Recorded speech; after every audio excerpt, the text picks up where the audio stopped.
Hello guys, welcome back to our channel. അപ്പോൾ ചെമ്പേനീർ പൂവിൻ്റെ പുതിയ എപ്പിസോഡിലേക്ക് എല്ലാവർക്കും സ്വാഗതം. അപ്പോൾ ടി വിയിൽ വരുന്നതിന് മുന്നേ അത് ചുരുക്കത്തിൽ അറിയാൻ ഈ ചാനൽ സബ്സ്ക്രൈബ് ചെയ്ത് സപ്പോർട്ട് ചെയ്യുക. അപ്പോൾ നമുക്ക് തുടങ്ങിയാലോ. അങ്ങനെ മാലയെല്ലാം കെട്ടിക്കഴിഞ്ഞിട്ട് വണ്ടിയിലേക്ക് മാല എല്ലാം കയറ്റി വെക്കുവാണ്.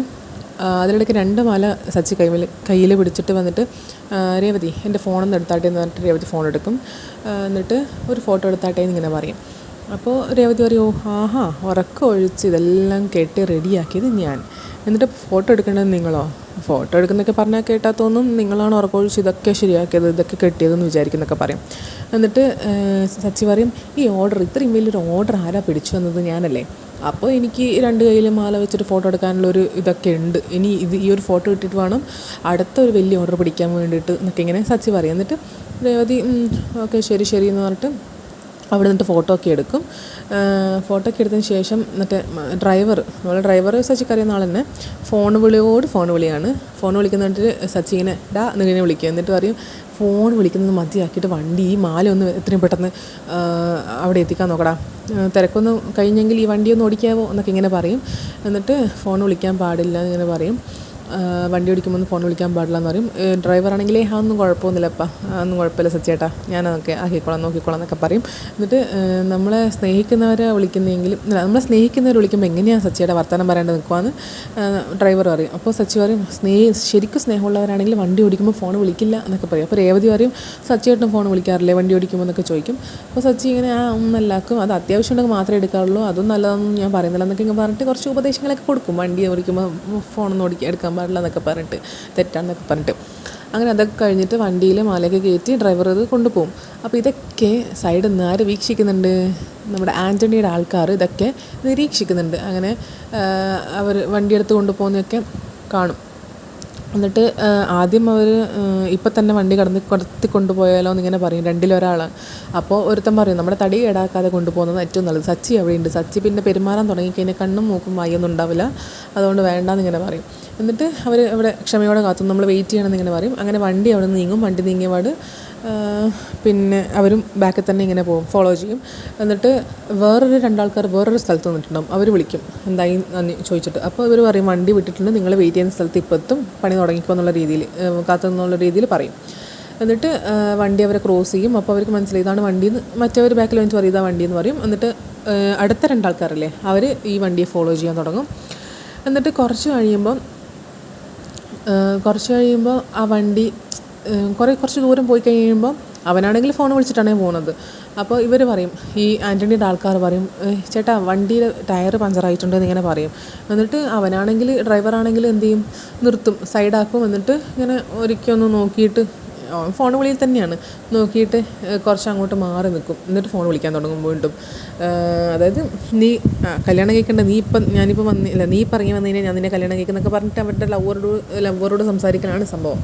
എന്നിട്ട് അപ്പോഴത്തേക്ക് ഇവർ സംസാരിക്കുന്ന സമയം കൊണ്ട് ഒരാൾ പ്രൊമോയിൽ കണ്ടിട്ടുണ്ടാവുമല്ലോ, വണ്ടി എടുത്തുകൊണ്ട് പോവും, മറ്റവൻ ബൈക്കിലും പോവും. അപ്പോൾ ഇവൻ ബോധോദയം വരും. എന്നിട്ട് എൻ്റെ വണ്ടി എടുത്ത് കൊണ്ടുപോകല്ലേ എന്ന് പറഞ്ഞിട്ട് ഇവൻ അച്ഛൻ വിളിക്കും, ബാക്കിൽ തന്നെ ഓടുകയൊക്കെ ചെയ്യും, പക്ഷേ കിട്ടില്ല. ആ സമയം തന്നെ ഇവൻ സച്ചിനെ വിളിക്കും, പക്ഷേ സച്ചി കോൾ അറ്റൻഡ് ചെയ്യില്ല, അവൻ ബാത്റൂമിലുണ്ടാവുക, രേവതിയും കേൾക്കില്ല.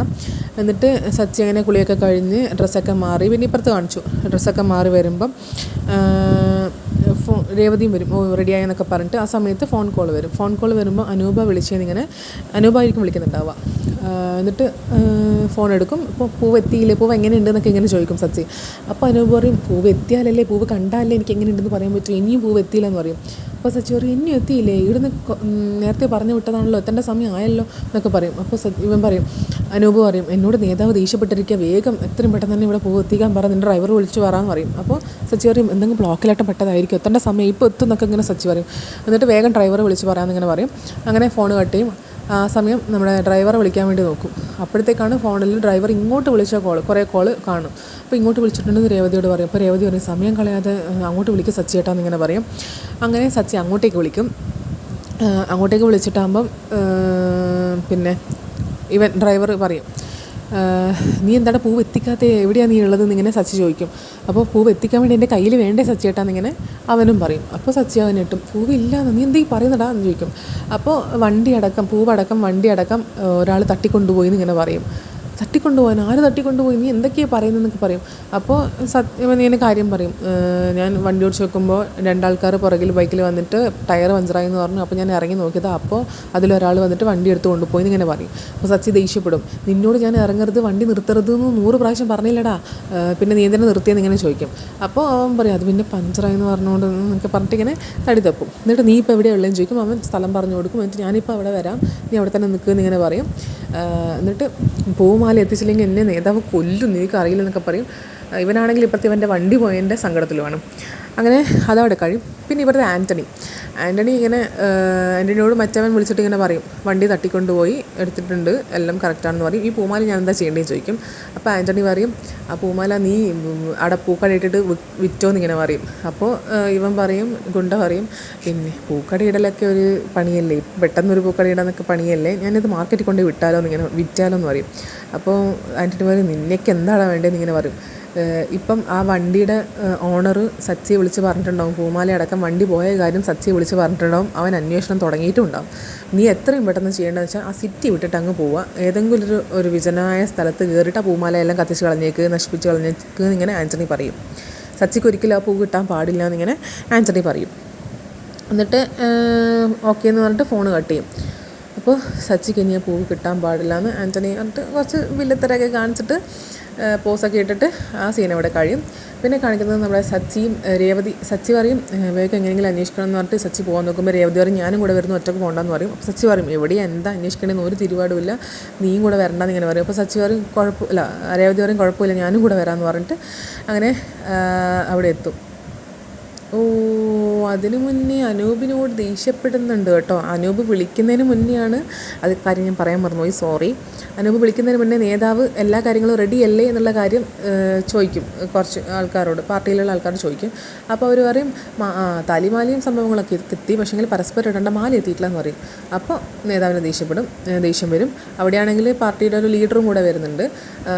എന്നിട്ട് നാളത്തെ ചർച്ച ഇത് മാത്രമായിരിക്കണം, സമൂഹ മാധ്യമങ്ങളിൽ സമൂഹ വിവാഹവും എൻ്റെ പേരും ആയിരിക്കണം ചർച്ച എന്നൊക്കെ പറഞ്ഞിട്ടാണ് ഇത് പറയാം. അപ്പോഴത്തേക്കും മാല എത്തിയിട്ടില്ല എന്ന് പറയുമ്പോൾ ദേഷ്യം വരും. അനൂപിനെ വിളിക്കും, മാല എന്താണ് എത്താത്തതെന്ന് ചോദിക്കും. അപ്പോൾ സച്ചിത ഇപ്പോൾ വിളിച്ചേ ഉള്ളൂ, അവിടുന്ന് വണ്ടി പുറപ്പെട്ടു ഇപ്പോൾ എന്നൊക്കെ പറയും. എന്നിട്ടും നേതാവ് വേഗം അവനെ വിളിച്ചിട്ട് വേഗം വരാൻ പറ, ആ മാല എത്തിയില്ലെങ്കിൽ, ലീഡർ വരുമ്പോൾ ഇവിടെ മുഹൂർത്തത്തിന് മുന്നേ എത്തിയില്ലെങ്കിൽ ആ മാല എനിക്കിനി വേണ്ട, പിന്നെ ഒരു റീത്ത് മാത്രം മതി നിൻ്റെ ദേഹത്ത് വയ്ക്കാൻ ഇങ്ങനെ പറയും. അപ്പോൾ തന്നെ അനൂപിൻ്റെ എല്ലാം അങ്ങ് പോവും, കയ്യിൽ നിന്ന് പോവും. എന്നിട്ടാണ് നമ്മുടെ സച്ചിയെ വിളിക്കുക. എന്നിട്ട് ഈ കാര്യങ്ങളൊക്കെ, ബാക്കി കാര്യങ്ങളൊക്കെ, വണ്ടി തട്ടിക്കൊണ്ടുപോയ കാര്യങ്ങളൊക്കെ പിന്നെ അറിയും ഡ്രൈവറെ വിളിച്ചിട്ട്. എന്നിട്ട് സച്ചിയും രേവതിയും കൂടെ വണ്ടി അന്വേഷിക്കാൻ വേണ്ടി ഒരു ഓട്ടോയിൽ പോകും. അങ്ങനെ അന്വേഷിച്ച് വരുമ്പോഴത്തേക്കാണ് ഡ്രൈവറെ കാണുക. ഡ്രൈവറെ കണ്ടപാട് സച്ചി നേരെ ദേഷ്യപ്പെട്ടിട്ട് ഇടിക്കാനൊക്കെ നോക്കും. നീ എന്താണ് ചെയ്തത് എന്നൊക്കെ ചോദിക്കും. എന്നിട്ട് അവൻ പറയും, വണ്ടി അടക്കം ഒരാൾ തട്ടിക്കൊണ്ടുപോയി, ഇങ്ങനെ പഞ്ചറായി എന്ന് പറഞ്ഞപ്പോൾ ഞാനൊന്ന് ഇറങ്ങി നോക്കിയതാണെന്നൊക്കെ പറയും. അപ്പോൾ നിന്നോട് പറഞ്ഞിട്ടില്ല ഇറങ്ങി നോക്കരുതെന്നൊക്കെ, എൻ്റെ മാല കിട്ടിയില്ലെങ്കിലേ നിൻ്റെ എന്നൊക്കെ പറയും. അപ്പോൾ എൻ്റെ വണ്ടി പോയി സച്ചിയുടെ, എൻ്റെ വണ്ടി എങ്ങനെയെങ്കിലും എത്തിച്ചതാ, എൻ്റെ അച്ഛൻ എന്നെ കൊല്ലും എന്നൊക്കെ പറയുന്നത് അറിഞ്ഞു കഴിഞ്ഞാൽ. അപ്പോൾ സച്ചിയാണെങ്കിൽ മാല പോയതിൻ്റെ ദേഷ്യത്തിലുമാണ്. എന്നിട്ട് നീ എന്തെങ്കിലും പ്രശ്നം ഉണ്ടാക്കിയോ, അവൻ എന്തിനാ തട്ടിക്കൊണ്ടുപോയെന്ന് സച്ചി ചോദിക്കും അവനോട്. ആരോടെങ്കിലും ഈ കടമ വാങ്ങിച്ചിട്ടുണ്ടോ, പലിശ കൊടുക്കാനുണ്ടോ, എനിക്ക് ശത്രുക്കളുണ്ടോ എന്നൊക്കെ സച്ചി ചോദിക്കും. അപ്പോൾ അവൻ പറയും, എനിക്കൊന്നുമില്ല, ഞാൻ ആരോടും ഒന്നും കൊടുക്കാനുമില്ല, കടമ വാങ്ങിച്ചിട്ടുമില്ല, എനിക്കൊക്കെ ആര് പൈസ തരാമെന്നൊക്കെ പറയും ഡ്രൈവർ പറയും. എന്നിട്ട് പിന്നെ എന്തിനാണ് അവൻ തട്ടിക്കൊണ്ടുപോയത് എന്നൊക്കെ ഇങ്ങനെ ചോദിക്കും. എന്നിട്ട് അവൻ ഏത് വഴിക്കാടാണ് വണ്ടി പോയതെന്ന് ചോദിക്കും. അപ്പോൾ അവൻ നേരെ കാണിച്ചു കൊടുക്കും, ഇങ്ങോട്ട് തന്നെയാണ് പോയെന്ന് പറയും. അപ്പോൾ സച്ചി അന്വേഷിക്കാമെന്ന് പറഞ്ഞിട്ട് രേവതി വിളിച്ചുകൊണ്ട് പോകും. എന്നിട്ട് ഞാനും കൂടെ വരട്ടെ സച്ചി ഏട്ടാന്ന് ഡ്രൈവർ ചോദിക്കും. അപ്പോൾ അവൻ പറയും, നിന്നെ കൺമുന്നിൽ കണ്ടുപോകരുതെന്ന് സച്ചി പറയും. എന്നിട്ട് അവർ രണ്ടാളും കൂടെ അന്വേഷിക്കാൻ പോകും. അപ്പോൾ സച്ചി ഇങ്ങനെ പറയും, എന്തിനായിരിക്കും വണ്ടി തട്ടിക്കൊണ്ടുപോയിട്ടുണ്ടാവും, ഇനി വണ്ടിയിൽ എന്തെങ്കിലും സാധനമാണെന്ന് വിചാരിച്ചിട്ട്, വേറെ എന്തെങ്കിലും വിചാരിച്ചിട്ട് തട്ടിക്കൊണ്ടുപോയതായിരിക്കും എന്നൊക്കെ പറയും. അപ്പോൾ രേവതി പറയും, ഒന്നും അറിയില്ല സച്ചേട്ടാ, നമ്മൾ എവിടെ ചെന്ന് അന്വേഷിക്കും ചോദിക്കും. അപ്പോൾ സച്ചി പറയും, എവിടെ ചെന്ന് അന്വേഷിക്കണമെന്നൊന്നും എനിക്കറിയില്ല, ഇങ്ങനെ പോകുന്നതേ ഉള്ളൂ എന്ന് പറയും. എന്നിട്ട് നീ സച്ചിയേട്ടൻ ആരും പോയിട്ട് അടി ഉണ്ടാക്കിയോ എന്ന് രേവതി ചോദിക്കും. അപ്പോൾ സച്ചിക്ക് ദേഷ്യം വരും, നീ വെറുതെ എന്നെ ദേഷ്യം പിടിപ്പിക്കല്ലേ, നീ മിണ്ടാതിരുന്നു എന്ന് പറയും. എന്നിട്ട് സച്ചി പറയും, എനിക്കെന്താ അതാണ് പണി, ഞാൻ എന്താ ഗുണ്ടയാണോ എന്നിങ്ങനെ ചോദിക്കും. അപ്പോൾ രേവതി പറയും, അല്ലേ എന്നിങ്ങനെ ചോദിക്കും, ഗുണ്ടയല്ലേ എന്നിങ്ങനെ ചോദിക്കും. എന്നിട്ട് വെറുതെ നീ എന്നെ ദേഷ്യം പഠിപ്പിക്കേണ്ടെന്ന രീതിയിൽ സച്ചി സംസാരിക്കും. എന്നിട്ട് സച്ചിക്കൊരു കോൾ വരും. അപ്പോൾ അനൂപായിരിക്കും. എന്നിട്ട് അനൂപ വിളിക്കുന്നതെന്ന് രേവതിയോട് പറയും. എന്നിട്ട് ഫോൺ എടുക്കും, ഹലോ അനൂപയെന്ന് വിളിക്കും. അപ്പോൾ അപ്പുറത്തുനിന്ന് ആരാ, നമ്മുടെ വിജയകുമാർ സാറായിരിക്കും. ഹലോ അനൂപല്ല, നിൻ്റെ കാലനാണെന്ന് ഇങ്ങനെ പറയും. അപ്പോൾ സച്ചി ഇച്ചിരി ഒന്ന് പേടിക്കും കേട്ടോ ആ സമയത്ത്. അപ്പോൾ ഇന്നത്തെ എപ്പിസോഡ് അവിടെയാണ് കഴിയുന്നത്. Thank you so much.